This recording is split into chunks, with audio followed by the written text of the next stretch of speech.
USS 엔터프라이즈, 일명 빅-2.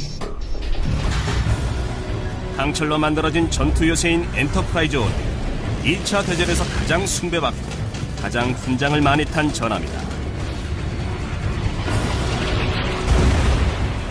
360도의 각도로 펼쳐진 전장에 적들의 위협이 모습을 드러낸다. 해상에서, 창공에서, 그리고 깊은 심해에서 엔터프라이즈의 적은 어디서든 출몰한다. 그리고 공격한다. 이제 병사들을 따라 4년간의 지옥 같은 전장 속으로 항해를 떠난다. 진주만에서 일본의 바로 코앞까지. You know what? You did this to us. Watch this. Here we come now. 도망칠 곳은 없다. 주위 모든 사방이 전쟁터다. 배틀 369 USS 엔터프라이즈호가 출격한다.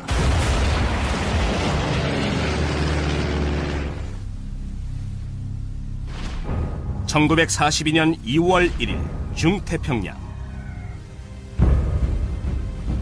항공모함 USS 엔터프라이즈호는 2,800명의 수병을 태우고 마샬제도 인근 적의 영해로 항해에 들어갔다.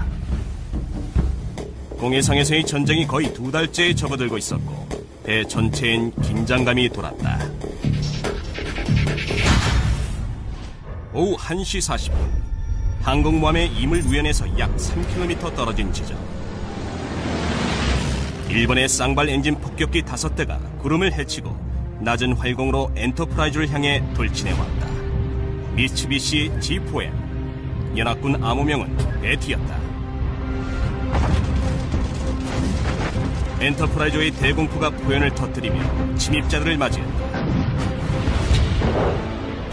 함포가 쉴 새 없이 반격을 해댔지만 일본군의 베티는 60kg의 고폭탄을 엔터프라이즈와 갑판에 쏟아붓겠다는 의지를 굽히지 않았다. 단 한 발만 적중돼도 이 해상의 비행기지는 종말을 맞게 된다. 폭격기들이 폭탄 투하실을 열고 폭격을 시작했다. 폭탄은 모두 빗나갔다. 하지만 한 발이 항모 바로 옆에 떨어졌고 그 유탄이 엔터프라이즈호 갑판 위로 비처럼 쏟아지며 수병 한 명의 치명상을 입혔다. 폭탄을 전부 쏟아붓고 난 적기는 기술을 돌려 회항했다. 그러나 한 대는 예외였다. 대공포에 맞아 좌측 날개에 치명상을 입었지만 이 마지막 폭격기는 180도로 좌선해 항공모함을 향해 돌진해왔다. He knew it was lost. He was going down, so he was going to take some of us with him. 엔터프라이즈의 함장인 조지 머리는 즉시 회피를 지시했다. 우연으로 급선해 항모가 폭격기 공격을 피해 우측으로 회전하는 동안 적기는 바로 60여 미터 상공까지 하강해 돌진했다. All of our guns that could were firing at it, but it was coming on. It kept coming and coming. 항공기관 하사관인 브루노 피터 가이도는 재앙이 다가오는 걸 보고 곧바로 행동에 나섰다. This sailor actually ran across the flight deck, jumped into a parked airplane, got on one of the machine guns from the plane. And he took the guns up like this and he started shooting at them like this. 항모가 우측으로 비스듬히 움직이자 자살 폭격기는 최대한 파괴를 일으킬 수 있는 방법으로 비행을 전환했다.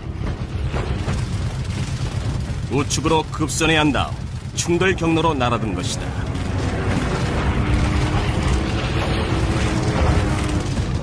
폭격기는 갑판 위로 교차했고 그 우측 날개가 가이도가 탄 비행기의 꼬리 부분을 잘라냈다. 그러나 이 용감한 기관 하사관은 다치지 않았고 떨어진 적기를 향해 갑판 너머로 계속 기관총을 쏘아댔다. And the gunner took the plane around, shot him in the other time so he hit the ocean.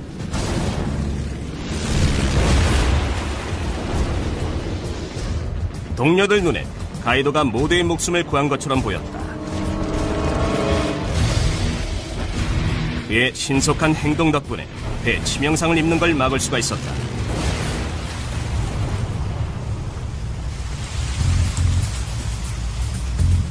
항공전단의 지휘관이었던 윌리엄 F. 홀시 소장은 엔터프라이즈 함교에서 이 특별한 총격을 쭉 지켜보았다. 10 minutes after that was over, Halsey called down and said, "Who was that guy in the rear seat of that airplane fired at the attacking plane?" And he said, "Send him up to the bridge." Some guy goes to strips and he stood at attention, saluted. The admiral says, "What is your name?" And he said, "Bruno Guido." "What grade are you, Bruno?" "Aviation machinist mate 3rd class." He said, "Bruno, you are now aviation machinist mate 1st class."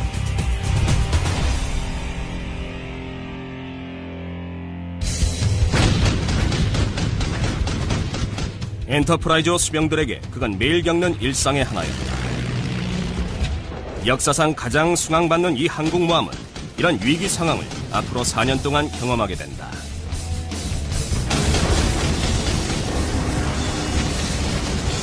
Now, these guys on the Enterprise had a 360-degree view of the entire war. You've got a surface threat. You've got an air threat. You've got subsurface threat. So it's all around you, above and below you was their battle space. 전함은 주요한 전투에 참여할 때마다 종군 동성장을 받는다. 태평양 전쟁이 끝날 무렵 빅-E는 동성장 20개를 받았다.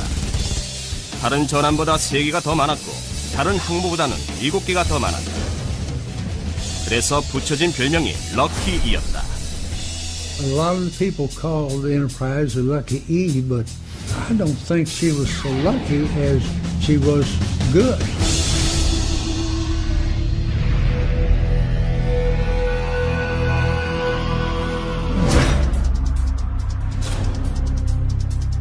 엔터프라이즈호의 이야기는 그 6년 전에 시작된다.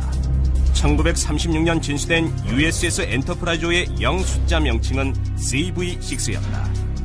이 새로운 유형의 항공모함은 당대에는 초대형 항공모함인 요크타운급이었다. 선체가 매끄러운 중급 중량 선박으로 폭이 32m였으며 약 243m에 이르는 전장으로 비행갑판이 가로지르고 있었다.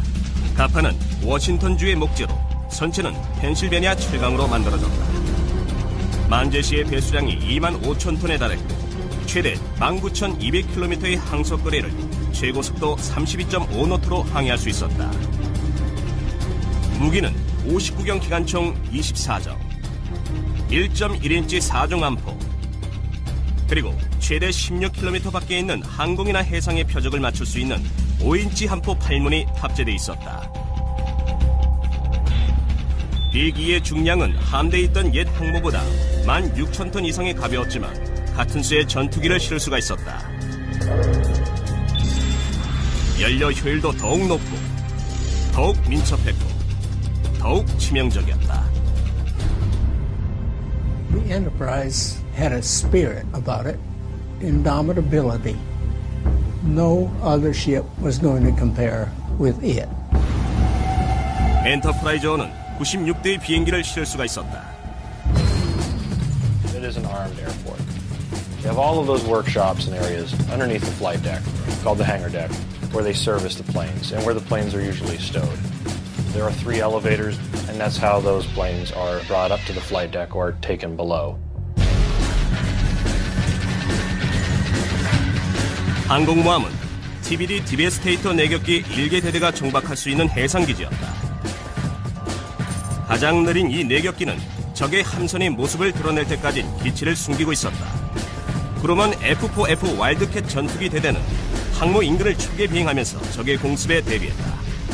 그리고 SBD 돈틀리스 정찰 폭격기 2개 대대가 적이 출현할 수 있는 사방 모든 구역 320제곱미터를 정기적으로 정찰했다. 만약 적이 있다면 최고 속도가 시속 400km인 2인승 SBD 폭격기가 공중전을 벌이게 된다. SBD는 기수에 59경 기관총 2정이 고정됐고 후방에 자유회전식 39형 쌍발 기관총이 있었다. 또한 적 함선에 타격을 가할 수 있는 545kg의 폭탄도 탑재했다. 이런 군용기들을 갖춘 엔터프라이즈호는 일본과의 전투 준비가 잘 되어 있었다. 그러나 B2의 조종사들은 누구 하나 발포해 본 적이 없었다. 그럼 태양의 제국이 기습 공격을 감행하면 그들은 어떻게 대응할 것인가?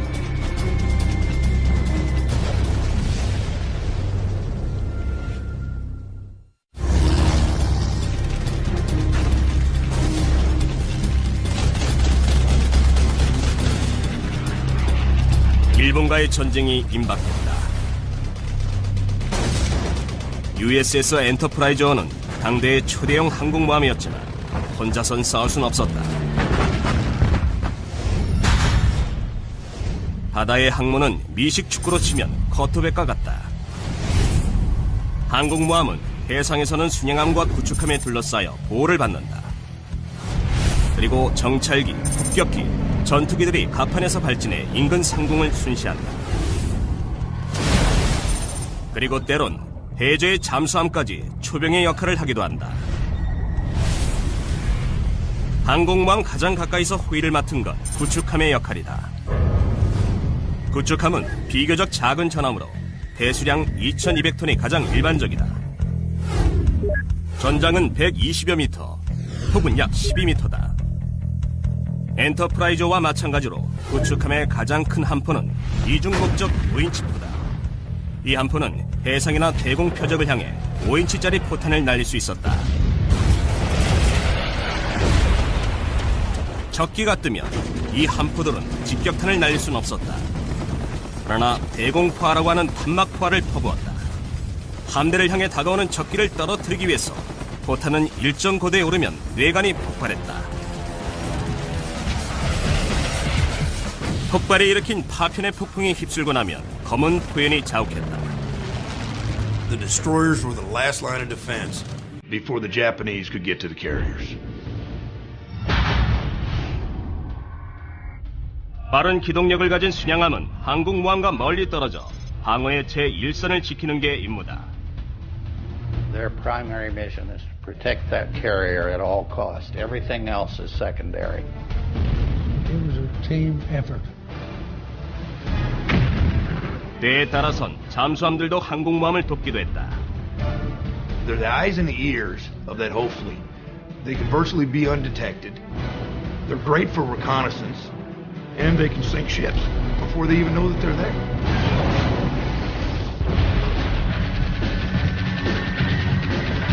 그러나 엔터프라이즈호가 기동부대의 심장이었다. 이 해상 도시를 움직이는 인원은 수천 명에 달했다. Clerks, yeomen, cooks, men in the anti-aircraft divisions, radar men, radio men, signal men, different types of technicians. The ship typically has a marine detachment. And their job is security for the ship, and they generally have battle stations. There are a lot of people on an aircraft carrier, and all of them are doing different jobs.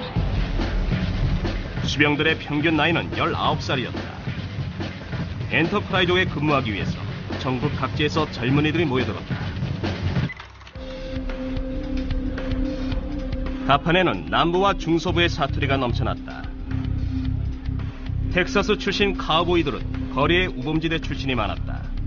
펜실베니아 출신에서 엘라베마와 캘리포니아까지 각지에서 모여들었다. 그러나 출신 문제는 이 대형 함선을 타고 있는 젊은 수병들이 당연히 적응해야 될 문제였다. I grew up in Round Rock, and there's 1,200 people at Round Rock when I left there. Went aboard the Enterprise, and there's about 2,800 on the Enterprise. It's like a city. You didn't know all of them. The Enterprise was the biggest ship I'd ever seen in my life. In fact, when I walked up the gangplank for the first time, I was imagining, golly, there must be a swimming pool on here.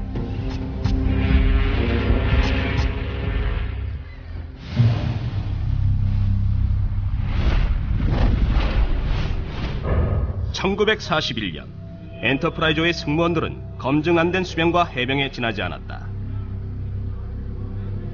전투가 고조될 때 그들이 어떻게 대응할지는 누구도 알 수 없었다. Being afraid carries a lot of baggage with it. I was never so afraid that I wasn't able to carry out all my responsibilities 100%, because I, like everybody else aboard that ship, was determined we were not ever going to let our shipmates down. I think that one thing there kept us on the job regardless of what the circumstances were.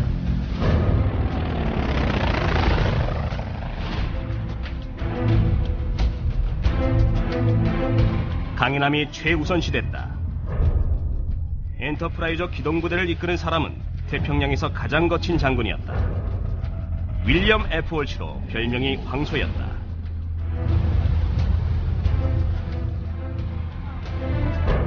월치는 두려움을 모르고 엄격했다. 그를 한마디로 정의하면 싸움닭이었다. Bull Halsey was a man of great personal will, a firm commander, a man that wanted to be in the middle of the action, in the thick of the combat. He was a fighting admiral. I have seen him many times on the bridge when we were under dive-bombing attacks, shaking his fist and cussing those Japanese dive bombers. And he was out there. He'd have a helmet on, but that was about all. 병사들은 그를 보자마자 존경했다. 그 향후 몇 달 동안 그들은 그를 사랑하게 된다.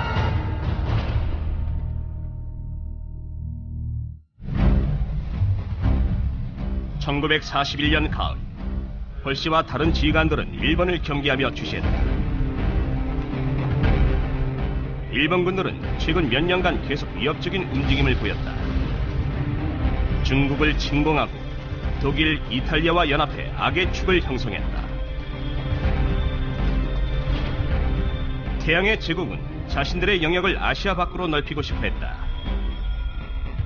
미국과 연합국들은 그들을 제재하기로 결정했다. 일본과의 협상 시도가 허우적대고 있을 때 미 정보부에서 전쟁을 암시하는 불길한 메시지를 감청했다.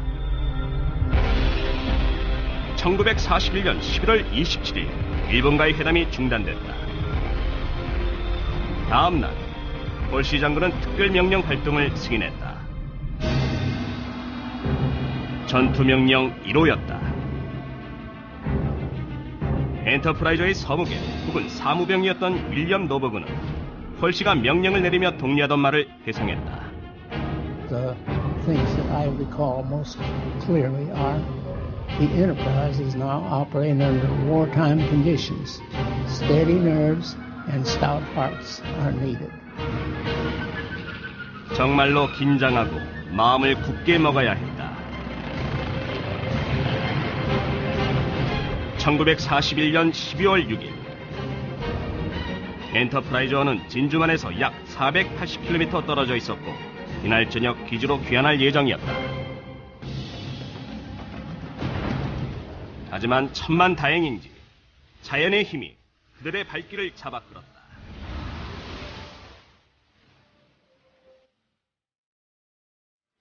We ran into a terrific storm. And we fairly well weathered that in the pretty good sized ship that we had. But our little tin can destroyers were bouncing about like baubles on the water. They used up so much of their fuel that we had to slow down and stop and refuel them. 이런 운명의 뒤틀림으로 인해 엔터프라이저와 그 기동부대는 진주만에 불어닥친 끔찍한 불행을 피할 수가 있었다. 폭풍에도 불구하고 엔터프라이저는 12월 7일 아침 18대의 정찰 폭격기들을 내보내 정기적인 정찰 비행을 실시했다. 그러나 이날 아침은 단순한 정찰에 끝나지 않는다. 동쪽 320km 지점 353대의 일본기들이 몰려들고 있었다.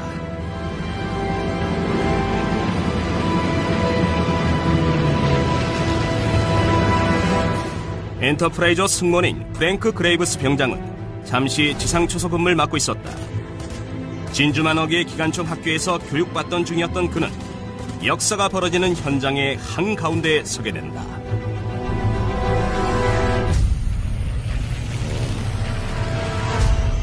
I heard some strange engine sounds. I looked up, and right above the algaroba trees, probably not more than 75 feet in the air, were large Japanese three-seater torpedo bombers with a torpedo hanging on, single file, one behind the other. And I started yelling, "Japs, Japs." Finally, I guess one guy decided to have some fun, and he opened fire on us. Hit the guy next to me.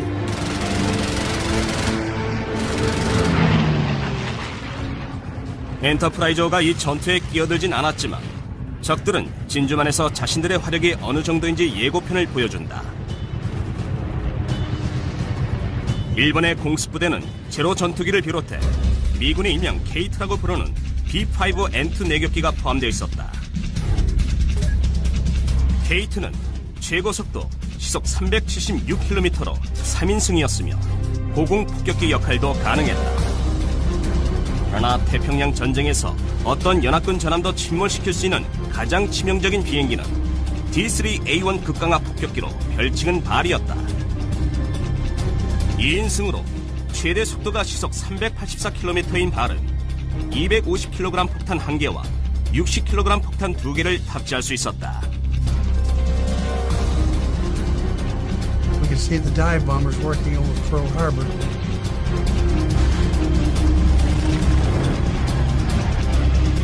Later on, some high-level bombers came in Pearl Harbor, and I suspect that's the one that got to Arizona.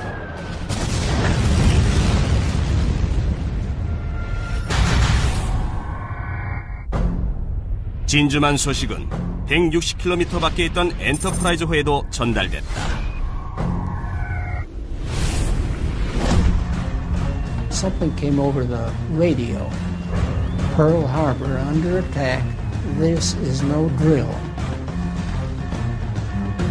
이 소식이 전달될 당시 폴시 장군은 아침 식사를 끝내고 두 번째 커피를 마시던 참이었다. 폴시와 그의 주위에 있던 참모들 그리고 승무원 전원은 감전된 듯한 충격을 받았다.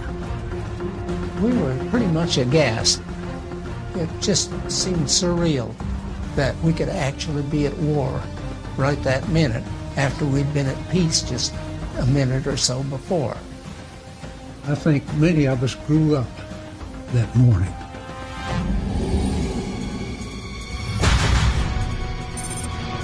수평선 너머 동쪽에서 엔터프라이즈호의 제6 정찰 비행대대가 진주만 인근에서 정찰을 벌이다 뭔가가 크게 잘못됐다는 것을 알아차렸다. We could see the smoke billowing up from the island. And I said to the pilot, "What the hell is the Army doing holding maneuvers on a Sunday for?" 그러나 상황이 명확하게 드러나기 시작했다.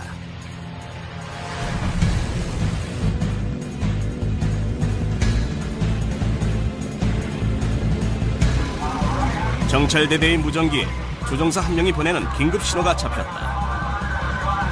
There was Clarence Dickinson. Now he had this squeaky little voice that you couldn't miss him. For Christ's sake, shoot that son of a bitch on our tail. He's shooting real bullets.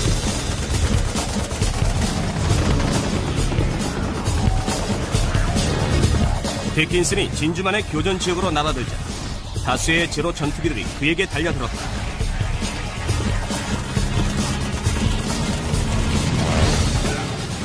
그의 후방사수가 반격을 가해 적기 한 대를 격추시켰다.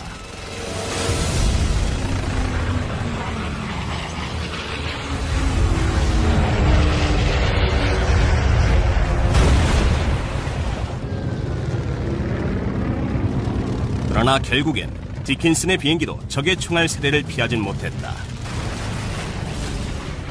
He didn't die. His gunner was killed, but he parachuted and he made it back and got to fly another plane just right away. 디킨슨은 살아남았지만 적과의 첫 번째 혼전은 엄청난 피해를 불러왔다. 그날 아침 발진한 엔터프라이즈호의 18대 중 6대가 격추됐다. 승무원 가운데 11명, 첫 번째 전투가 마지막 전투가 되었다.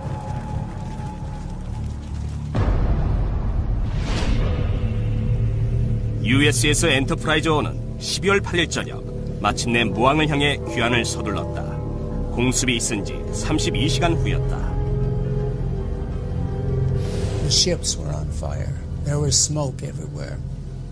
There was oil all over the water. I don't recall seeing any bodies floating around, thank goodness, but it was a nasty mess. It looked bad. It smelled bad. You could almost feel gloom and doom in the air. They had fireboats and tugs in trying to put out the fires. The surface of Pearl Harbor was about maybe 3-4 inches deep with fuel oil.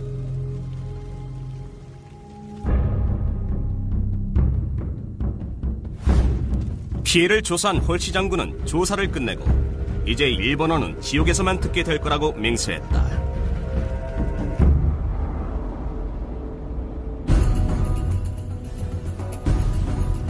홀시는 빨리 출항 준비를 할 수 있도록 선상의 장교와 사병들에게 급유와 식량 보급을 도우라고 지시했다.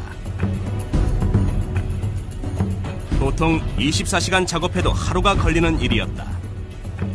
그러나 이날 단 7시간 만에 작업을 끝마쳤다.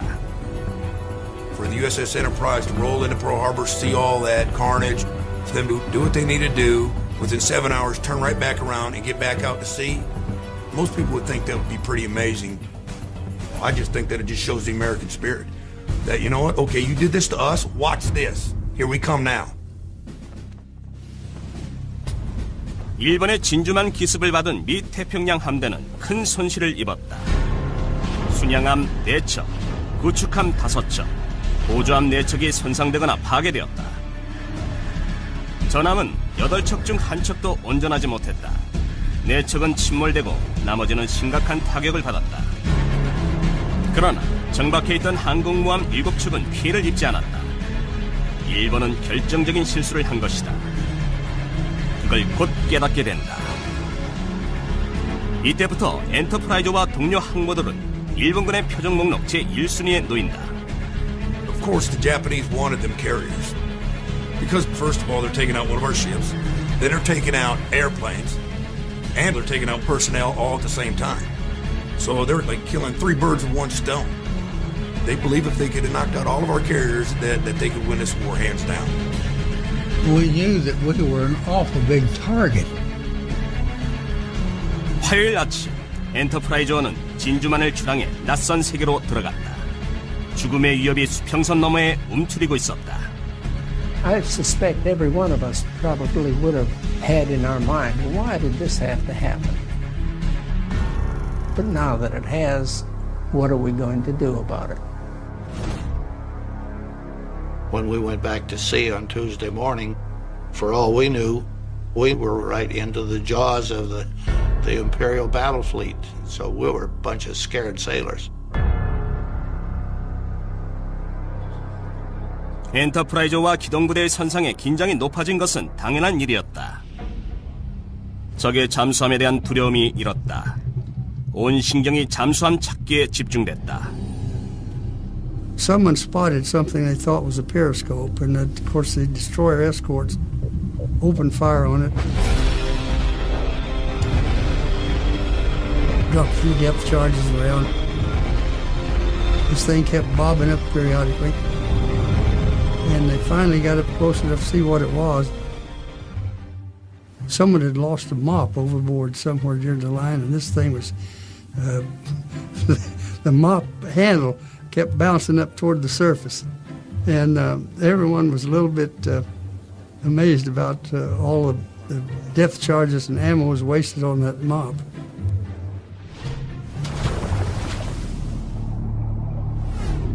하지만 하와이 인근 심해에는 진짜 위협이 숨어 있었다. 1941년 12월 10일, 빅2는 하와이 제도 인근을 초계 중이었다. 그런데 남쪽으로 조금 떨어진 곳에서 엔터프라이즈의 제6 정찰 비행대대 소속 던틀리스 극강화 폭격기 조종사인 페리 테프가 해상에 떠있는 적 잠수함을 발견했다. 잠수함은 최소한 24시간에 한 번씩 수면 위로 떠올라 디젤 엔진 배터리를 재충전해야 한다. 이날 아침 일본군 잠수함 I-70이 페리 테프의 시야에 들어왔다. 복수의 시간이었다. 그는 지체 없이 돌진해 450kg짜리 폭탄을 투하했다. 폭발로 잠수함이 심하게 요동쳤고 피해를 입은 잠수함은 잠수할 수가 없었다. 잠시 후 진주만에서 비행기를 버리고 낙하산 탈출을 해야 했던 엔터프라이즈와 또 다른 정찰기 조종사인 클래런스 디킨슨이 I-70을 향해 다시 한번 급강화했다.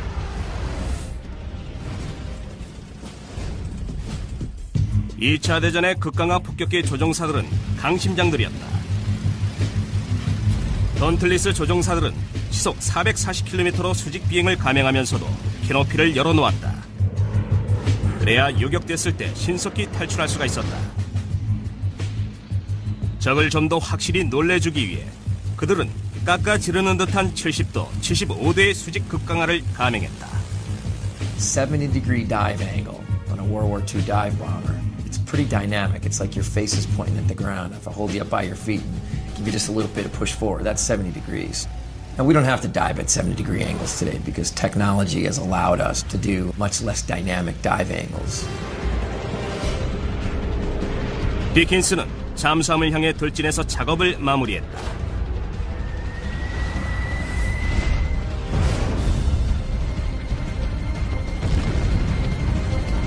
복수.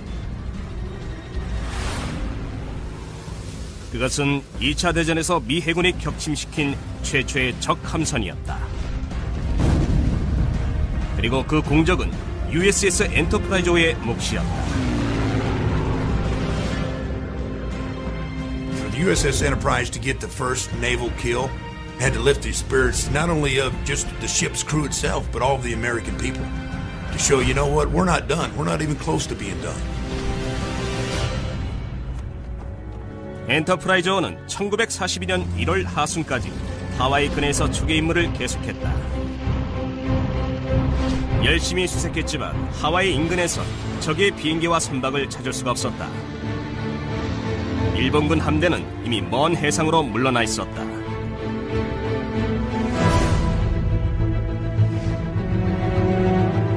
적이 공격을 감행하지 않았다 해도 항공모함은 항상 위험에 노출돼 있었다.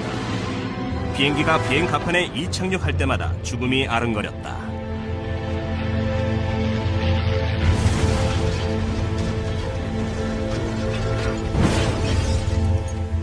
Landing on aircraft carrier is always a difficult maneuver. Eventually, with enough experience, you get to the point where you can actually enjoy day landings. Night landings are always not enjoyable. 항공모함이 추진한 첫날부터 해군은 여러 가지 항공 재난을 기록했다. 그래서 선상의 조종사들과 전 함대원들은 실수를 통해 잘못을 시정해갔다. 항모 나팔수인 제임스 바닐은 또한 뛰어난 촬영기사였다. 그의 업무 중 하나는 이 위험한 이착륙 과정을 필름에 담는 것이었다.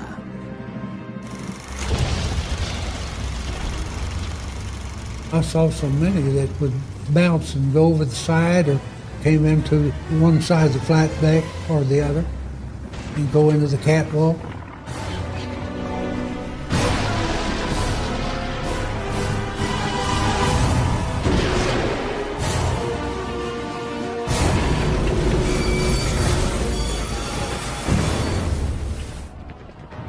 If they looked like they were in trouble, then we started the cameras rolling. If it looked like it was a good landing, we didn't bother.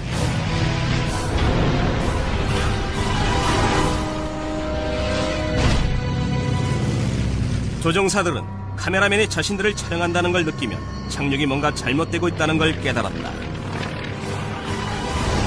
They would just be sitting up there like vultures waiting to snap pictures of another crash. Back in the day, the pilots would call that area the vulture's nest. And that name is stuck through today. Now you only have a space of landing that is 400 feet long. You have 6 wires out there, and you have to land on one of those wires. Of course, you don't want to land on number 6. I've only landed on modern aircraft carriers where we have 4 wires, and I can tell you when you miss the 3 and are headed to the 4th, you get pretty close to the end of the carrier. You always know when you caught a 4-wire. Now with the 6 wires that they had back in World War II time frame, I imagine it was pretty similar. You knew when you caught the late wires, but really in pilot terms, we don't care what wire we catch as long as we catch a wire. 1942년 2월 1일 훈련과 정찰의 시간은 끝났다. 이제 싸움을 벌일 때가 되었다. 표적, 워체섬, 중태평양 마샬제도에 있는 섬. 목적, 하와이에 침공할 가능성이 있는 일본군 기지 타격. 전략, 적의 활주로와 연료 저장 탱크, 무기 집적차, 대공포대 파괴.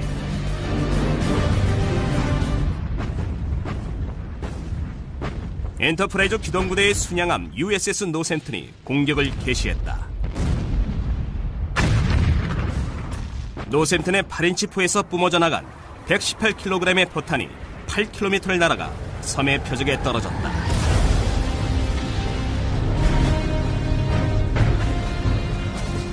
(5km) 이내까지 접근한 노샘튼호는 이제 작은 5인치 포를 발사해 해안의 대공포 진지를 공격해냈다.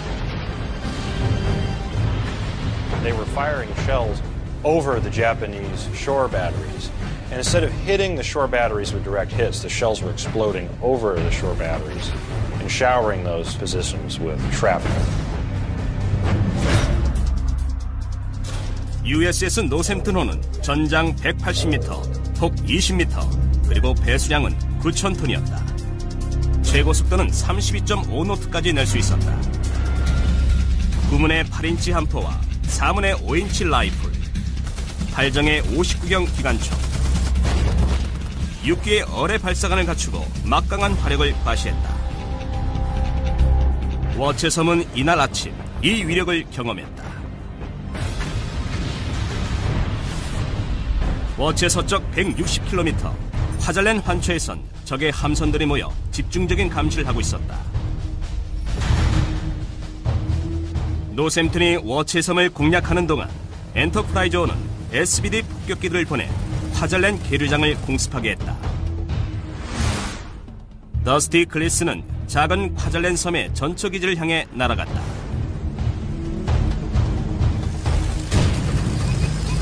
I found a cruiser there. So no fighters around. Oh boy, this is great. So I got up there and I made this dive.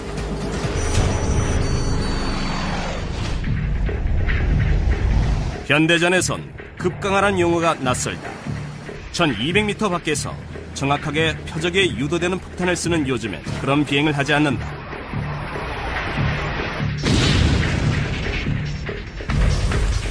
그러나 2차 대전에선 표적을 정확히 맞추려면 가까이 접근해야만 했다.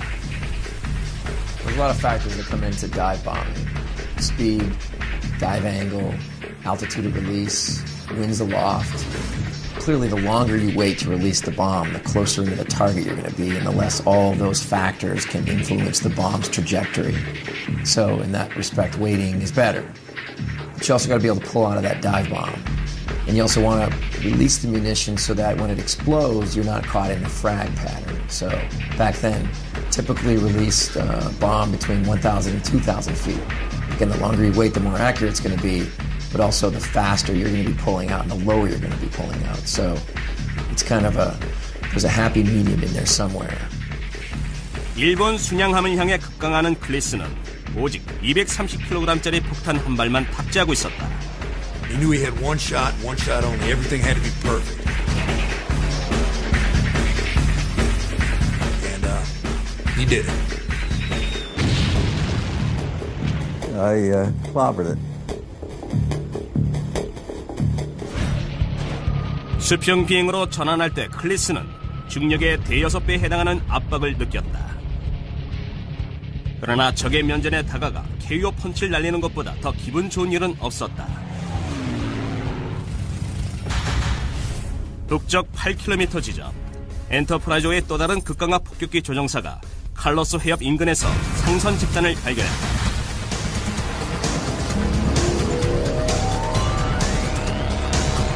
그는 해협 어귀를 향해 나아가는 유조선을 타이밍을 정확히 맞춰 타격했다.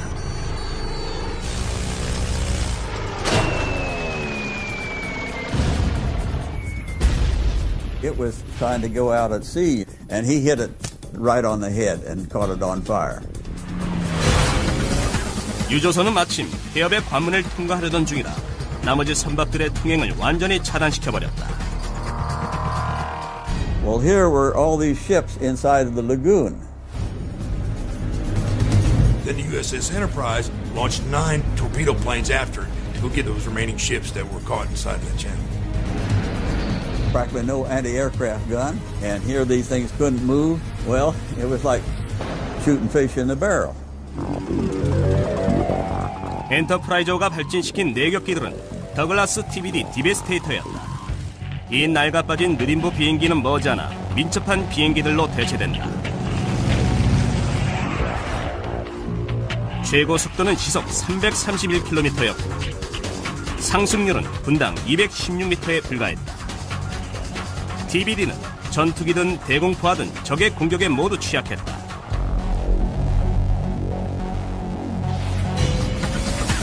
가진 무기라곤 1톤짜리 마크 13 공중어뢰 하나뿐이었다. 엔터프라이즈호의 TBD는 화잘낸 환초위로 날아가 국내를 투하했지만 단 한 발도 폭발하지 않았다. 이 당시 미국의 국내 기술은 완전히 모 아니면 도였다. 그런데 대부분 도에 가까웠다. 국내 10발 가운데 9발은 진로를 이탈하거나 아예 격발되지 않았다.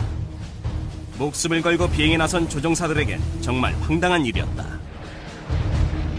Launched their torpedoes, not one hit.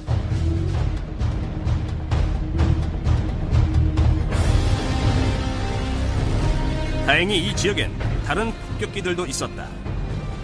그들의 폭탄은 제대로 작동했다. 화잘낸 항에 연기와 불길이 치솟아 오를 때쯤 홀시 장군이 공격 임무를 취소했다. 화잘낸에서 적의 인원 90명이 사망했다. 지역 사령관도 끼어 있었다.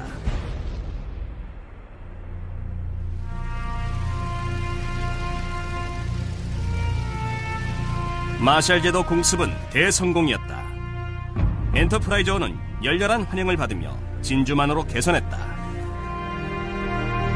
Standing out there and cheering. I remember nurses waving towels. I remember some of the army people holding their rifles up. And I even remember one guy holding a mop, and he was shaking that back and forth. They were so elated that somebody had whacked the enemy good and proper. And of course our sailors were manning the flight deck by the hundreds. And they were looking pretty spiffy up there. And as we passed the Nevada, those guys hollered out in unison, "Hip, hip, hooray! Hip, hip, hooray!" And our people responded, just unbelievably exhilarating. Hip, hip, hooray! Hip, hip, hooray! And it sounds kind of sophomoric at a time like this when you look back on it, but at that time it's just exactly what we needed.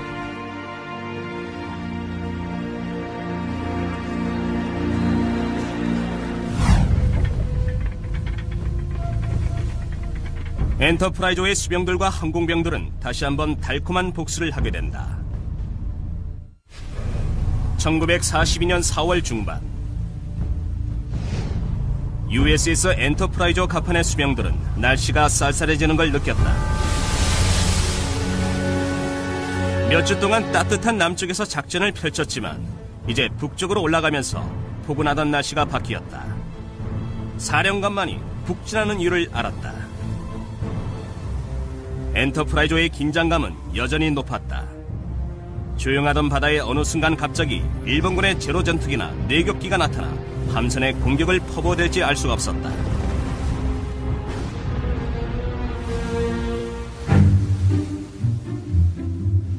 함교에서는 함장의 보좌관인 윌리엄 노버그가 밤샘 작업을 하고 있었다. I was working my shift on the bridge at night. And it was a 12 to 4 o'clock in the morning shift. And I was out on the port wing of the bridge. And out there it just so happened the general quarters buzzer is out there. And I kind of nodded off and my head was leaning back and it hit that buzzer. And the thing went off. And of course that means everybody jump out of your sacks, get your clothes on, and get to your battle stations. 항모에 있던 병사 모두가 전투 태세에 돌입했다. 침상에서 내려와 철모를 쓰고 자기 무기를 잡았다.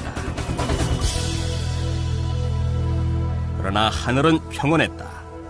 이내 경보가 잘못 울렸다는 사실이 전해졌고 모두 돌아가면서 누가 경보를 울렸는지 궁금해했다. And I heard somebody say, I don't know who it was, but he had a pea coat on. And that was me. And I took off, and nobody caught me, thank goodness. Because, you know, sleeping on duty isn't the best thing you can do in time of war.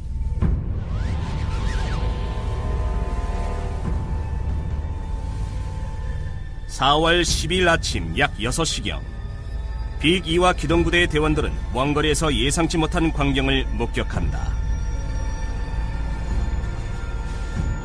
I walked out from the comm shack on the walkway, and I looked over there. I couldn't believe my eyes. 깜짝 출현한 선박은 아군이었다. 그들의 자매 항모인 USS 호넷이었다. 그러나 호넷은 이상한 화물을 싣고 있었다. There was something wrong with Hornet's silhouette.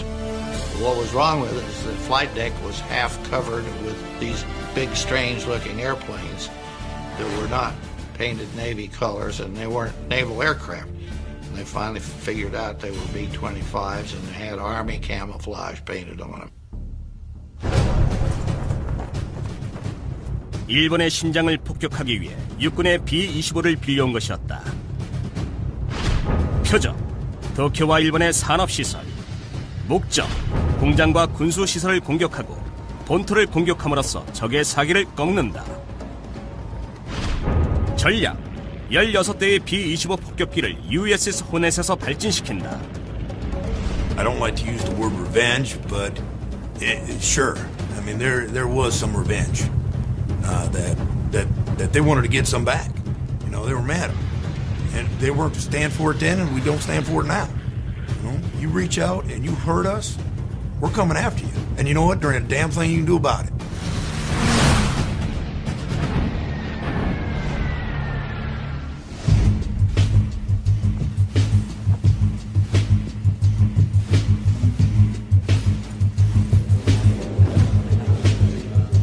육군 항공대 중령 제임스 드리틀이 이 과감한 임무를 이끌기로 했다. 그는 자신의 목숨을 걸 비행기로 B-25를 선택했다. 노스 아메리칸사의 미첼 B-25B는 쌍발 엔진 중폭격기로 폭탄 탑재량에 따라 2,000km까지 비행할 수 있었다. 승무원 5명이 탑승하는 비행기로 폭탄은 2,200kg까지 탑재가 가능했다. 다른 폭격기들은 항속거리가 길고 힘이 뛰어났지만 B-25는 날개 길이가 20m 정도로 짧아 호넷의 갑판에 최대한 많이 실을 수 있었다. 항공모함이 드리틀의 폭격기 부대를 일본의 사정권 안까지 데려가면 폭격기를 발진시켜 도쿄와 다른 표적을 공격한 다음 멀리 떨어진 아군 지역인 중국으로가 착륙한다는 계획이었다. 미첼에게 공간을 내어주기 위해 호넷의 다른 비행기들은 전부 갑판 아래로 내려보냈다. 그래서 엔터프라이즈 부대가 호넷의 보호막이 되어줘야 한다. We were all thrilled, but we were scared to death. We said, this is a suicide mission. 드리틀의 폭격기 부대가 중국의 착륙 예정지까지 연료를 충분히 남긴 채 도달할 수 있도록 호넷과 엔터프라이즈는 일본 열도 640km까지 접근해 들어갔다. 그러나 불운이 닥쳤다. We ran across this little, what we thought was a fishing boat. Turned out to be a patrol boat. We didn't pick it up on our surface radar. It was that small. Cruiser Nashville went out with her 6-inch battery and sank this thing. And we thought, well, maybe we got away with it. But Radio Pearl Harbor actually intercepted a message reporting warships. So they had to launch, and they had to launch right then and there. There was no turning back. 항공모함은 일본 열도에서 1000km 떨어져 있었다. 다시 말해 폭격기들이 안전하게 돌아올 만한 연료가 부족했다는 의미였다. 그러나 공격하기로 결정했다. 1942년 4월 18일 오전 8시 20분 춥고 축축하고 파도가 거센 날씨에 B-25B 폭격기들이 이륙 준비를 했다. High wind, high seas, carrier racing 30 knots, pitching and bucking like a Bronco, about 25 knots headwind. Wind on the flight deck of the carrier is 55 knots. 그러나 조종사들은 날씨보다 더 걱정되는 게 있었다. 엔터프라이즈와 호넷 같은 항모는 이런 무거운 비행기를 발진시키기에 부적합했다. B-25가 항모에서 발진을 시도한 건 이번이 처음이었다. Now, that aircraft wasn't designed to be taken off in an aircraft carrier, so they really had to get as much wind over the deck as possible because wind over the deck translates to flying speed off the angle. 폭격기가 비행 가판에서 속도를 냈다. 이제 결과는 두 가지뿐이었다. 속도가 충분해서 하늘 위로 날아오르든지 너무 낮아서 바닷속으로 추락하든지. Taking off in a high wind, high sea environment is always tricky. Your number one priority right there is going to be making sure that the aircraft is lifting off the end of the deck when the bow is high. 그런데 문제는 폭격기들이 연료와 무게의 공간을 확보하기 위해 모든 불필요한 품목을 전부 제거했다는 사실이었다. 그래서 비행기는 평소보다 무거웠다. 드리틀 중령이 가장 먼저 비행에 나섰다. You got all these aircraft stacked up on the flight deck, so the first guys to take off have the least amount of runway. 드리틀의 폭격기가 어렵게 가판을 벗어났다. 그리고 간신히 솟아올랐다. And the second one to go off almost dipped into the water.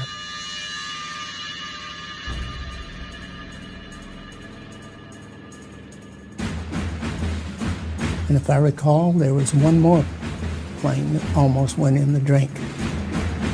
But all 16 of them got on their way.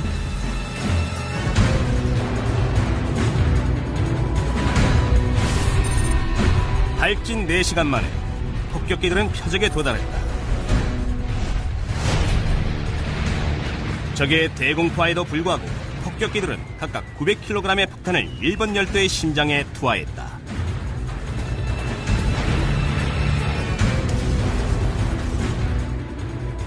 그리고 중국 해안으로 기술을 돌려 착륙 예정 지역을 향해 갔다. 그러나 폭격기는 모두 연료가 바닥에 났고 대부분의 승무원들은 사출하거나 충돌하고 말았다.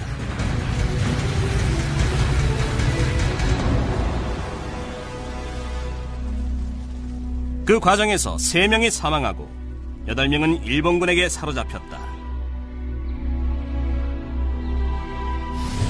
일본에게 입힌 물리적 피해는 미미했다. 그러나 심리적인 충격은 태평양 전선의 양 진영에 커다란 반향을 일으켰다. It was definitely a morale booster, not only for our servicemen, but for our whole country. At a time of war, when the enemy is getting nailed at the heart of their homeland, it makes you feel like, you know what? You try to stop us, ain't happening. We're coming after you. They showed the Japanese that they weren't invincible, that we could reach out and we could touch them.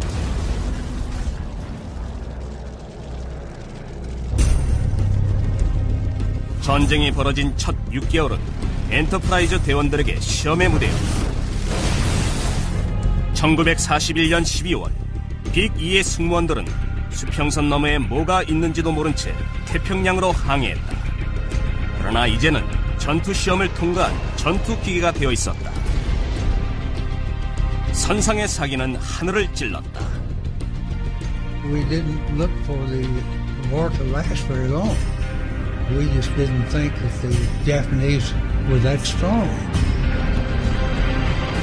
They thought that the war would be over relatively quick, and they couldn't have been more wrong.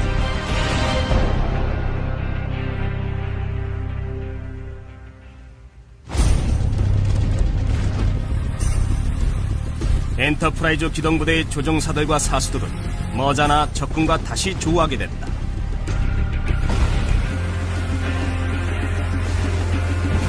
그리고 미드웨이에서의 대대적인 전투는 전쟁의 방향을 완전히 바꿔놓게 된다.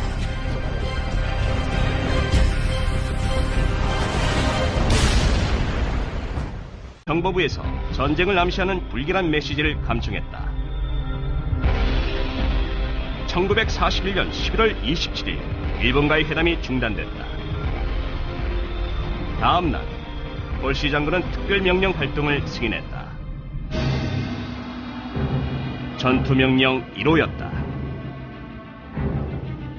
엔터프라이저의 서무계 혹은 사무병이었던 윌리엄 노버그는 홀시가 명령을 내리며 독려하던 말을 회상했다. The things that I recall most clearly are the Enterprise is now operating under wartime conditions. Steady nerves and stout hearts are needed. 정말로 긴장하고 마음을 굳게 먹어야 했다. 1941년 12월 6일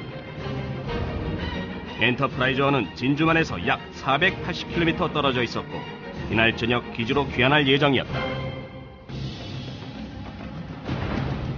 하지만 천만다행인지 자연의 힘이 그들의 발길을 잡아끌었다.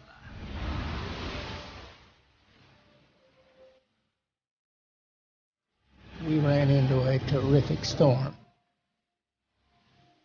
And we fairly well weathered that in the pretty good sized ship that we had. But our little tin can destroyers were bouncing about like baubles on the water. They used up so much of their fuel that we had to slow down and stop and refuel them. 이런 운명의 뒤틀림으로 인해 엔터프라이즈와 그 기동부대는 진주만에 불어닥친 끔찍한 불행을 피할 수가 있었다. 폭풍에도 불구하고 엔터프라이저는 12월 7일 아침 18대의 정찰 폭격기들을 내보내 정기적인 정찰 비행을 실시했다. 그러나 이날 아침은 단순한 정찰에 끝나지 않는다. 동쪽 320km 지점 353대의 일본기들이 몰려들고 있었다.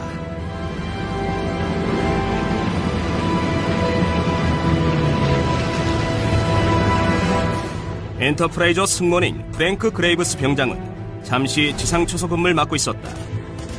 진주만 어귀의 기관총 학교에서 교육받던 중이었던 그는 역사가 벌어지는 현장의 한가운데에 서게 된다.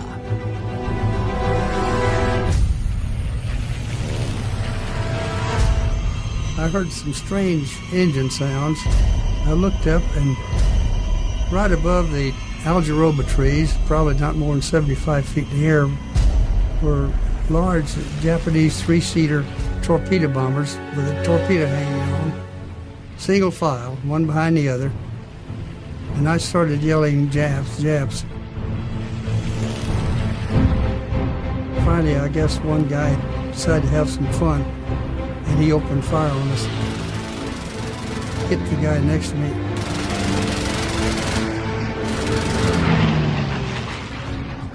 엔터프라이저가 이 전투에 끼어들진 않았지만 적들은 진주만에서 자신들의 화력이 어느 정도인지 예고편을 보여준다. 일본의 공습부대는 제로 전투기를 비롯해 미군이 일명 케이트라고 부르는 B-5N2 내격기가 포함되어 있었다. 케이트는 최고속도 시속 376km로 3인승이었으며 고공폭격기 역할도 가능했다.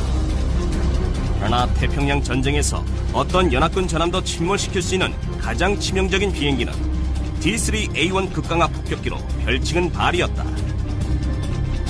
2인승으로 최대 속도가 시속 384km인 발은 250kg 폭탄 1개와 60kg 폭탄 2개를 탑재할 수 있었다.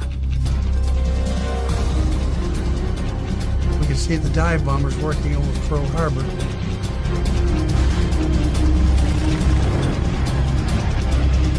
Later on, some 효율도 더욱 높고 더욱 민첩했고 더욱 치명적이었다. The Enterprise had a spirit about it, indomitability. No other ship was going to compare with it.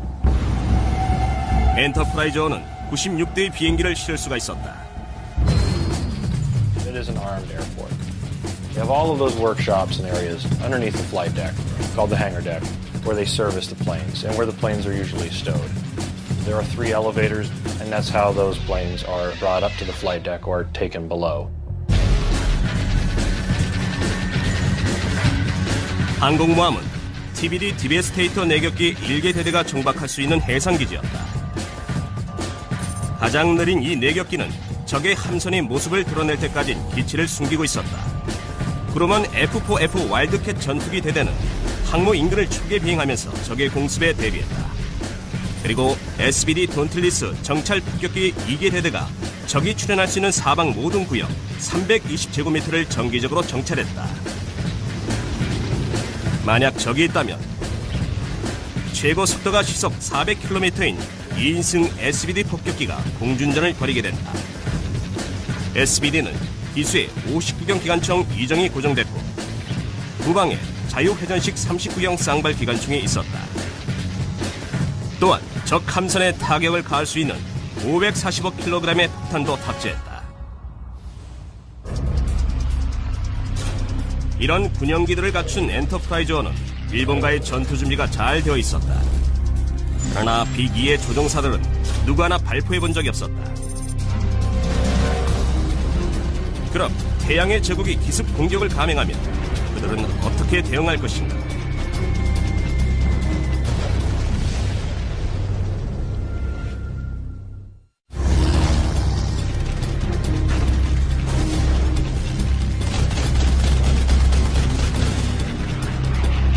일본과의 전쟁이 임박했다. USS 엔터프라이저는 당대의 초대형 항공모함이었지만 혼자선 싸울 순 없었다. 바다의 항모는 미식 축구로 치면 커트백과 같다. 항공모함은 해상에서는 순양함과 구축함에 둘러싸여 보호를 받는다. 그리고 정찰기, 폭격기, 전투기들이 갑판에서 발진해 인근 상공을 순시한다. 그리고 때론 해저의 잠수함까지 초병의 역할을 하기도 한다. 항공모함 가장 가까이서 호위를 맡은 건 구축함의 역할이다. 구축함은 비교적 작은 전함으로 대수량 2200톤이 가장 일반적이다. 전장은 120여 미터, 폭은 약 12미터다. 엔터프라이저와 마찬가지로 구축함의 가장 큰 함포는 이중 목적 5인치포다. 이 함포는 해상이나 대공 표적을 향해 5인치짜리 포탄을 날릴 수 있었다. 적기가 뜨면 이 함포들은 직격탄을 날릴 수는 없었다. 그러나 대공포화라고 하는 탄막포화를 퍼부었다. 함대를 향해 다가오는 적기를 떨어뜨리기 위해서 포탄은 일정 고도에 오르면 뇌관이 폭발했다. 폭발이 일으킨 파편의 폭풍이 휩쓸고 나면 검은 포연이 자욱했다. The destroyers were the last line of defense before the Japanese could get to the carriers.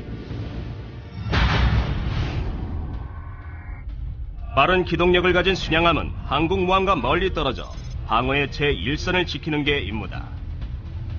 Their primary mission is to protect that carrier at all costs. Everything else is secondary. It was a team effort. 때에 따라선 잠수함들도 항공모함을 돕기도 했다. They're the eyes and the ears of that whole fleet. They can virtually be undetected. They're great for reconnaissance, and they can sink ships before they even know that they're there.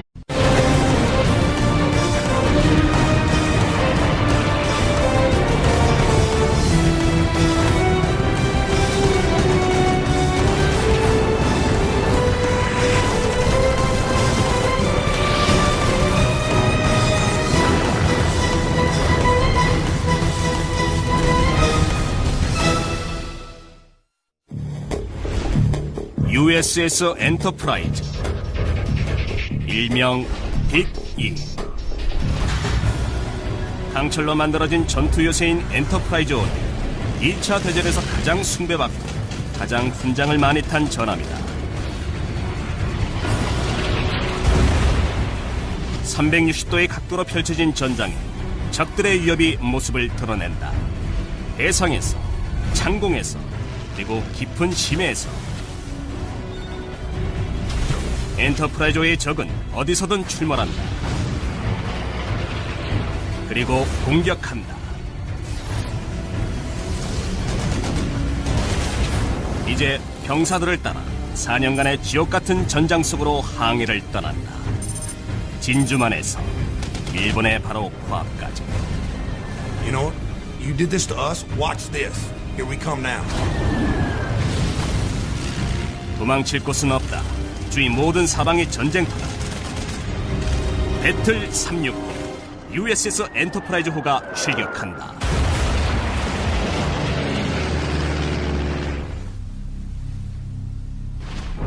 (1942년 2월 1일) 중태평양. 항공모함 USS 엔터프라이즈호는 2,800명의 수병을 태우고 마샬제도 인근 적의 영해로 항해에 들어갔다. 공해상에서의 전쟁이 거의 2달째에 접어들고 있었고 배 전체엔 긴장감이 돌았다. 오후 1시 40분 항공모함의 이물 우연에서 약 3km 떨어진 지점.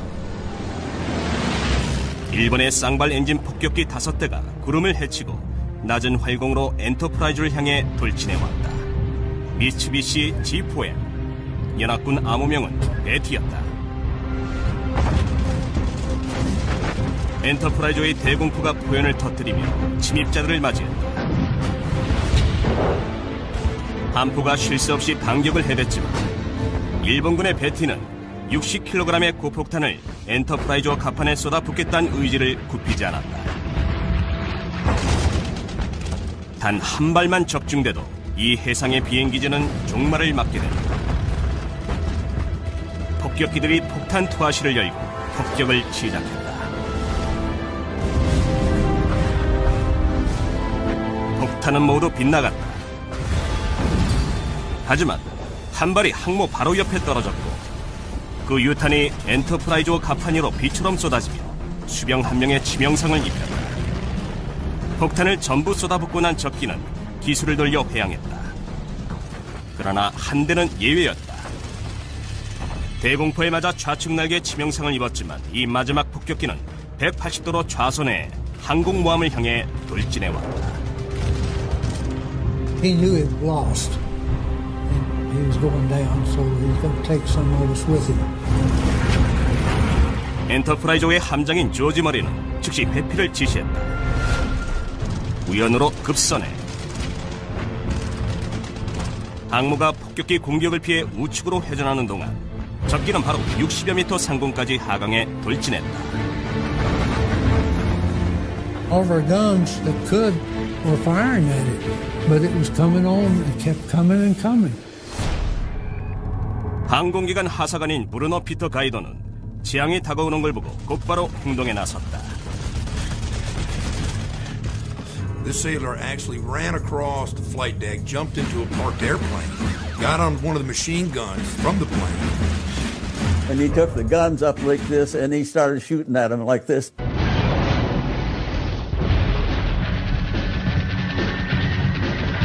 그러나 엔터프라이즈호가 기동부대의 심장이었다. 이 해상 도시를 움직이는 인원은 수천 명에 달했다. Clerks, yeomen, cooks, men in the anti-aircraft divisions, radar men, radio men, signal men, different types of technicians. The ship typically has a marine detachment, and their job is security for the ship, and they generally have battle stations. There are a lot of people on an aircraft carrier, and all of them are doing different jobs. 수병들의 평균 나이는 19살이었다. 엔터프라이즈호에 근무하기 위해서 전국 각지에서 젊은이들이 모여들었다. 갑판에는 남부와 중서부의 사투리가 넘쳐났다. 텍사스 출신 카우보이들은 거리의 우범지대 출신이 많았다. 펜실베니아 출신에서 엘라베마와 캘리포니아까지 각지에서 모여들었다. 그러나 출신 문제는 이 대형 함선을 타고 있는 젊은 수병들이 당연히 적응해야 될 문제였다. I grew up in Round Rock, and there's 1,200 people at Round Rock when I left there. Went aboard the Enterprise, and there's about 2,800 on the Enterprise. It's like a city. You didn't know all of them. The Enterprise was the biggest ship I'd ever seen in my life. In fact, when I walked up the gangplank for the first time, I was imagining, golly, there must be a swimming pool on here.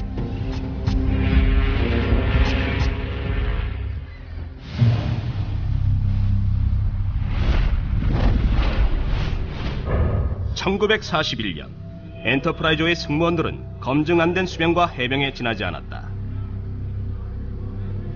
전투가 고조될 때 그들이 어떻게 대응할지는 누구도 알 수 없었다. Being afraid carries a lot of baggage with it. I was never so afraid that I wasn't able to carry out all my responsibilities 100%, because I, like everybody else aboard that ship, was determined we were not ever going to let our shipmates down. I think that one thing there kept us on the job regardless of what the circumstances were.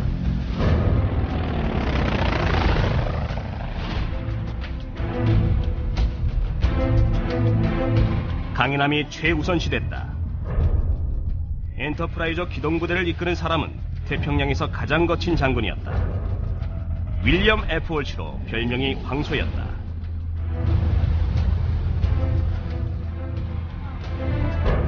홀시는 두려움을 모르고 엄격했다. 그를 한마디로 정의하면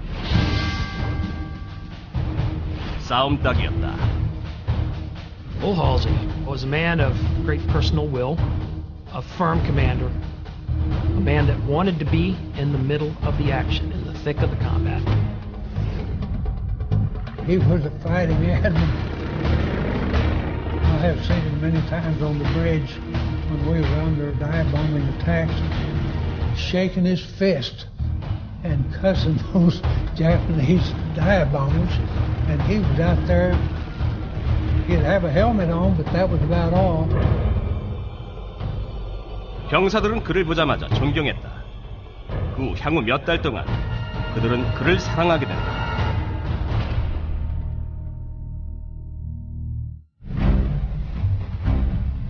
(1941년) 가을, 홀시와 다른 지휘관들은 일본을 경계하며 주시했다. 일본 군들은 최근 몇 년간 계속 위협적인 움직임을 보였다. 중국을 침공하고 독일, 이탈리아와 연합해 악의 축을 형성했다. 태양의 제국은 자신들의 영역을 아시아 밖으로 넓히고 싶어 했다. 미국과 연합국들은 그들을 제재하기로 결정했다. 일본과의 협상 시도가 허우적대고 있을 때 항모가 우측으로 비스듬히 움직이자 자살 폭격기는 최대한 파괴를 일으킬 수 있는 방법으로 비행을 전환했다. 우측으로 급선회한 한 다음 충돌 경로로 날아든 것이다.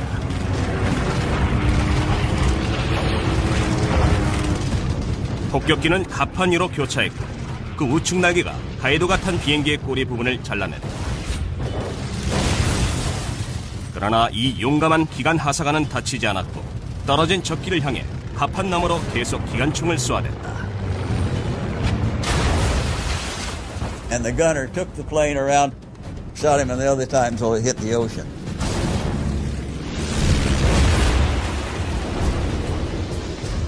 동료들 눈에 가이도가 모두의 목숨을 구한 것처럼 보였다. 그의 신속한 행동 덕분에 배 치명상을 입는 걸 막을 수가 있었다.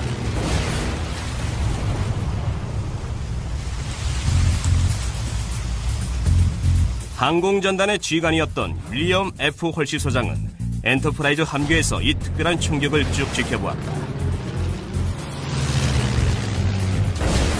10 minutes after that was over, Halsey called down and said, "Who was that guy in the rear seat of that airplane fired at attacking plane.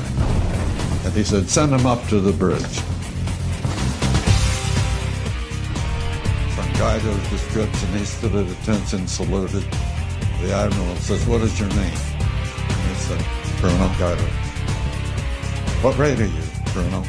Aviation machinist mate 3rd class. He said, Bruno, you are now aviation machinist mate 1st class.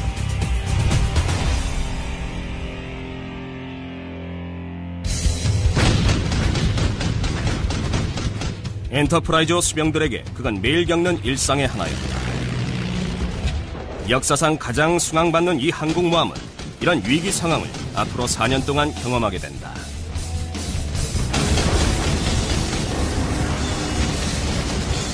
Now, these guys on the Enterprise had a 360-degree view of the entire war. You've got a surface threat. You've got an air threat. You've got subsurface threat. So it's all around you, above and below you, was their battle space. 전함은 주요한 전투에 참여할 때마다 종군 동성장을 받는다.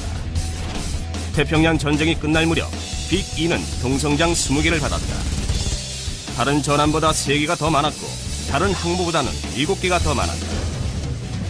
그래서 붙여진 별명이 럭키-E였다. A lot of the people called the Enterprise the Lucky E, but I don't think she was so lucky as she was good.